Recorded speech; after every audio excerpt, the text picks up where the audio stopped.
ஆனா ஒரே நேரத்துல ஆடிட்டர் குருமூர்த்தியும் பாஜக விட்டு அவர் வழி இல்லைன்னு சொல்லி நாத்தாக்காவுக்கு சப்போர்ட்டா வராரு. அதே சமயம் நயினார் நாகேந்திரன் நேரடியாகவே அழைப்பு கொடுத்திருக்காரு இல்லையா? எப்படித்தான் புரிந்து கொள்வது இந்த அரசியல் போக்கு எதை நோக்கி போவதற்கான வாய்ப்பு இருக்கு? பாஜக கூட்டணியில தான் இந்த தடவை சீமான் போறதுக்கான வாய்ப்பு முழுமையாக இருக்கிறது. நாம் தமிழருக்கு வாய்ப்பு இருக்கின்றது. அதாவது அரசியலை பொறுத்தவரை முடிவுகள் எப்படி வேணாலும் எந்த நேரத்திலும் மாறும். பேசுறாங்க, பயன்படுத்துற இடத்துல இருக்கிறாங்க. அது நிர்மலா சீதாராமன் அவங்க பேசினது எல்லாமே இதனுடைய ஒரு தொடர்ச்சியா இருக்கும். நிச்சயமா பாஜகவோடு சீமான் கூட்டணி வைப்பது உறுதி. அந்த வழக்குல இருந்து தப்பிக்கிறதுக்கும் இப்ப சேர்த்திருக்கிற சொத்துக்கள் இருக்கு, வெளிநாட்டுல இருந்து பிரதிநிதி திரட்டினதுல இருந்து எல்லா விஷயங்களுக்கும் பாஜக ஒரு லாக் பண்றதுக்கான எல்லா சிஸ்டமும் வச்சிருப்பாங்க. அதனால அவர் சரண்டர் சங்கி கும்பலோட சேர்ந்துக்கிட்டு வைரமுத்துடைய நாட்டை அறுப்பேன்னு சொன்ன பையன் தான் இந்த நயினார் நாகேந்திரன். அப்ப இப்படிப்பட்ட இவன் முஸ்லிம்களுக்கு எதிரானவன் கிடையாது அப்படின்னு இவன் சொல்றான்னா, இவனுங்களுக்கு எல்லாருக்கும் என்ன அரசியல் புரிதல் இருக்கு, என்ன லட்சணத்துல இருக்கிறான், இவன் எப்படி காட்டு கொடுக்கக்கூடிய மாமாக்காரங்களா இருக்கு. பொதுவா நம்ம சமுதாயத்துல ஒருபட்ட சோத்தை கொடுத்து ஒருத்தனை கொண்டுட்டு வான்னா அவனை கொண்டுட்டு நிக்கக்கூடிய சமுதாயம் இந்த சமுதாயம்.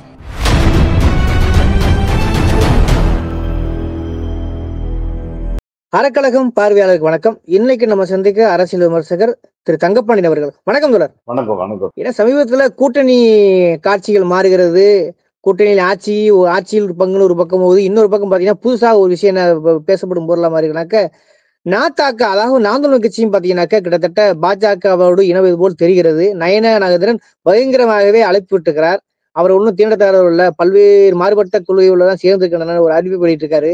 முதல் கட்டமா எப்படி பாக்குறீங்க? இல்ல, சீமான் என்னவா வேணா மாறுவாரு அப்படின்றது ஏற்கனவே தெரிஞ்ச விஷயம். 9 வருஷமா ஒரு போட்டோஷாப் வச்சு ஏமாத்திட்டாரு அப்படின்னு தமிழ்நாடு கொந்தளிக்கிற சூழ்நிலை. என்ன வேணா செய்யக்கூடிய ஒரு நபர் தான் சீமான். இப்ப கூட சாட்டை துறைமுறையோட வைகுந்தராஜனுக்கு எதிராக வீடியோ போட்டதற்காக, அதாவது மணல் மாஃபியா, மலை விழுங்கி, மணல் கொள்ளையர் என்றெல்லாம் அழைக்கப்பட்ட வைகுந்தராஜனுக்கு எதிராக வீடியோ போட்டதற்காக சாட்டை துறைமுறையினா அவனுக்கு எனக்கு சம்பந்தம் இல்லை அப்படின்னு ஒரு அறிவிச்சிருக்காரு. இந்த மாதிரி இருக்கக்கூடிய சீமானை பொறுத்தளவு அவரு கட்சியும் அவருடைய ஆட்டிடியூடு எதை எப்ப செய்ய தயங்க மாட்டார், அஞ்ச மாட்டார், வெக்கப்பட மாட்டார். அதனால எதுவும் எப்பவும் நடக்கலாம். பாஜகவுடன் அவர் கூட்டணி போவது என்பது ஒரு இயற்கையான கொள்கை கூட்டணி, இயற்கையான கொள்கை கூட்டணி, அரசியல் கூட்டணி தான். அதனால அது இயற்கையா தான் இருக்கும். இல்ல எப்படி எடுத்துக்கிறது? அதாவது கிட்டத்தட்ட அவரும் இந்த சமீபத்துல நிர்மலா சீதாராமனை பார்த்ததே ஒரு பெரிய பேசும் பொருளா மாறிச்சு. அதையும் தாண்டி நீ குருமூர்த்தி வேற அதை சொல்றாரு. அவருக்கு இப்ப பாஜக விட்ட ஒரு ஆப்ஷன் இல்ல, டிவிக்கு அதாவது விஜயோட போறதுக்கான வாய்ப்பு சூழல முறிந்து விட்டது, பாஜக தான் இருக்கிற ஒரே ஆப்ஷனு. ஆக சீமான் ஒரு முடிவை எடுக்க வேண்டிய கட்டாயத்தில் இருக்கிறார். பாஜக தான் அவருக்கு சரின்னு துணியில குருமூர்த்தியும் ஒரு பேட்டி கொடுத்துருக்காரு இன்னைக்கு. அதாவது அந்த நம்ம விஜயலட்சுமி அவருடைய பேட்டியை பாத்தீங்கன்னா தெரியும், அந்த வழக்குல இருந்து தப்புவதற்கு அவருக்கு வேற வழி இல்லை. இப்ப திமுகவும் சப்போர்ட் பண்ணல, பாஜகவை கொண்டுதான் அந்த வழக்குல இருந்து அவர் தப்பிக்க முடியும். அந்த வழக்கு என்பது சாதாரண வழக்குன்னு நம்ம நினைக்கிறோம், அப்படி இல்லை. அது 420 கீழையும் நம்பிக்கை மோசடியின் பெயரால் பலாத்காரம் என்பதா ரேப் கேஸ். அப்ப அதுல தண்டனை ஆச்சுன்னா அவருக்கு அரசியல் வாழ்க்கை முடிவுக்கு வந்துடும். அப்ப இதை பாஜக இன்னும் சிறப்பா பயன்படுத்துற இடத்துல இருக்கிறாங்க. நிர்மலா சீதாராமன் அவங்க பேசினது எல்லாமே இதனுடைய ஒரு தொடர்ச்சியா இருக்கும். நிச்சயமா பாஜகவோடு சீமான் கூட்டணி வைப்பது உறுதி. ஏன்னா அதற்கான தேவையோட அவர் இருக்கிறார். ஏன்னா அவருக்கு இப்ப போராட்ட சக்தி போச்சு. நேர்மையாக அவர் பின்னால இருந்து போராட்ட சக்தி எல்லாம் போயிட்டாங்க. இப்ப இருக்கிறது பூரா அதாவது மிஞ்சி தேங்கினது தான், தேங்கிய சக்திகளோட இப்ப இருக்கிறாங்க. அதை வச்சு படம் ஓட்ட முடியாது. அதனால என்னன்னா அந்த வழக்குல இருந்து தப்பிக்கிறதுக்கும் இப்ப சேர்த்திருக்கிற சொத்துக்கள் இருக்கு இல்லையா, வெளிநாட்டுல இருந்து பிரதிநிதி திரட்டினதுல இருந்து எல்லா விஷயங்கள்லையும் பாஜக வந்துட்டு ஒரு லாக் பண்றதுக்கான எல்லா சிஸ்டமும் வச்சிருப்பாங்க. அதனால அவர் வந்துட்டு சரண்டர் நிச்சயமா ஒரு பாஜக கூட்டணிக்கு இணைவு. இல்ல இப்ப சாட்டை துறைமுருகனுக்கு ரீதியாகவும் ஒரு சர்ச்சை உருவா இருக்கிறது. நித்யானந்த வீடியோ நாங்க இப்ப வைகுண்டராஜன் வீடியோனாலதான் அந்த ஒரு சர்ச்சை ஓடிக்கிட்டு இருக்கு. ஆனா வைகுண்டராஜனை ஏமாற்றுவதற்காக அல்லது மிரட்டுவதற்காக தான் அந்த வீடியோ வெளியிட்டு மிரட்டுற மாதிரி மிரட்டுறார் சீமான் அப்படிங்கிற ஒரு தகவல் இருக்கிறது. உட்கட்சி பூசல ஒரே நேரத்தை வெடிக்கிறது எப்படி புரிஞ்சுக்கிறது? அது சீமானுடைய ரசிக குஞ்சு பணிகள் இருக்காங்கல்ல, என்னத்த சொன்னாலும் அதுக்கு வந்துட்டு ஒரு விளக்கம் கொடுத்துக்கிட்டே இருக்கும். உண்மையில என்ன அப்படின்னா, அவரை பத்தி இப்ப ஒரு வாரத்துக்கு முன்னாலும் ஒரு 2 வீடியோ போட்டு யாரு மலைமொழி மகாதேவன் வைகுந்தராஜன் மேல. அப்ப அந்த பிரச்சனை இப்ப வெளியே வரணும்.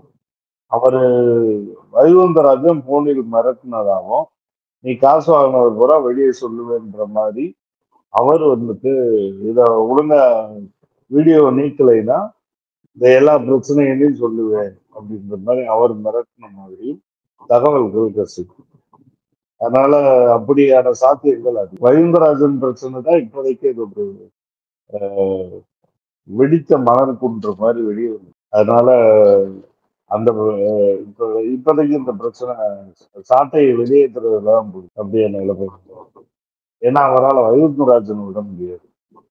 சாட்டை மாதிரி ஒரு எல்லா விதமான விசுவாசியை கூட விட்டுடலாம், வைகுந்தராஜனை அவர் விட மாட்டார். ஏன்னா அவர் திறன்நிதி திறமையாளர், திறன்நிதி திருத்தம்.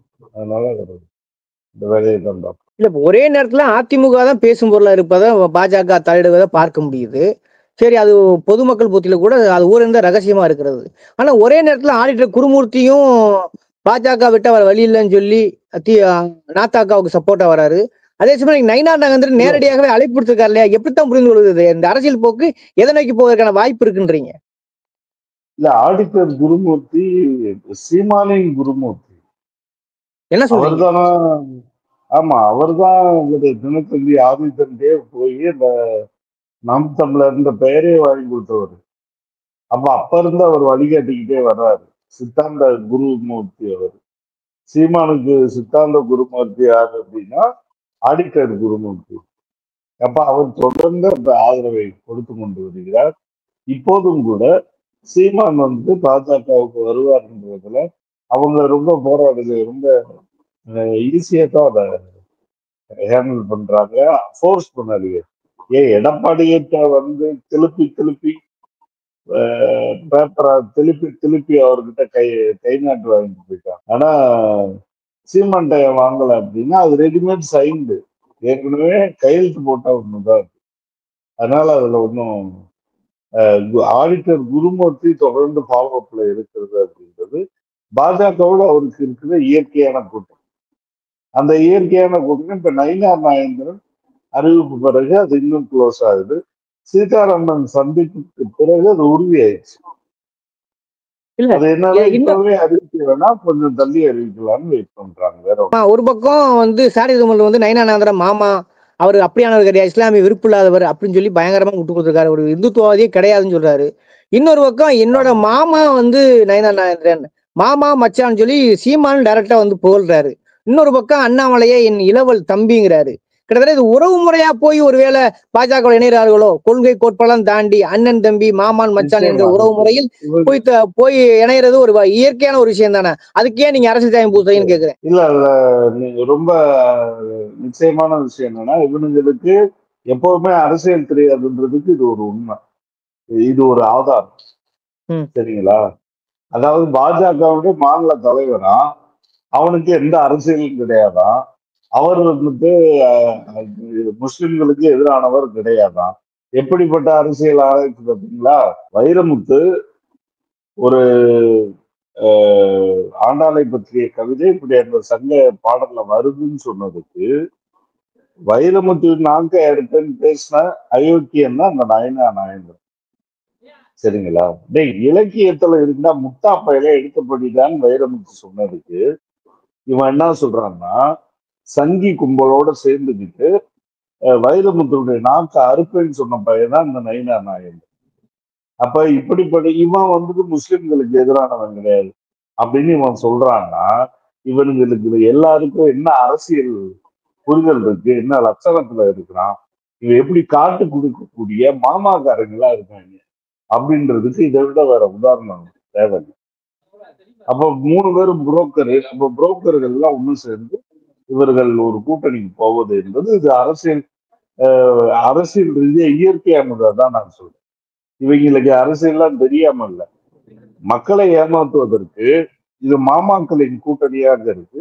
அதனாலதான் மாத்தி மாத்தி நீங்க சொல்ற மாதிரி மாமாக்கள் மாமான்னு அழைச்சுக்கிறார். அப்ப 2026 கூட்டணியும் அதிமுக, பாஜக, பாமக, நாத்தாக்கா என்று வரிசைப்படுத்தலாமா? அந்த வரிசையில பாமக மட்டும் சின்ன குழப்பம் இருக்கு. அதுல என்னன்னா அவங்கள்ட்ட திமுக தான் பாதுகாப்பு அப்படின்னு அவங்களுக்கு தெரியுது. ஏன்னா அதிமுக சிதறுண்டு கிடக்கு.